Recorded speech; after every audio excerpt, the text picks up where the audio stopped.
तो हेलो दोस्तों, आज मैं आपके लिए लेके आया हूँ क्लास 11 का इकोनॉमिक्स का क्वेश्चन पेपर, जो कि हमारा स्टेट बोर्ड का जस्ट अभी होके गया है। आप ज़रूर बोलिएगा कि आपका एग्ज़ाम कैसा गया। मैंने इसके एमसीक्यूज सॉल्व किए, तो आप अपने एमसीक्यूज के साथ मैच करके देखिएगा कि आपके कितने सही हुए और कितने गलत हुए। और अगर मैंने कुछ एमसीक्यू गलत किया होगा तो आप मुझे कमेंट बॉक्स में ज़रूर बोलिएगा, ताकि मैं उसे भी डाउटफुली क्लियर कर सकूँ।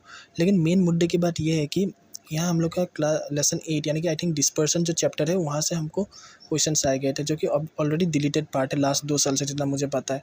तो उसके ऊपर हमको 7 प्लस मार्क्स एक्स्ट्रा गिफ्टेड मिलने चाहिए, बोथ एमसीक्यू और थ्योरेटिकल का मिला के। ठीक है, अगर मैं अपनी बात करूँ तो मेरा एग्ज़ाम अच्छा गया। और साथ ही साथ मैंने डिस्पर्सन के भी कुछ कुछ क्वेश्चन अटैम्प्ट कर पाया, क्योंकि मेरे पास मैथ्स था, तो मुझे आता था ये स्टेप डिविएशन, स्टैंडर्ड डिविएशन वगैरह।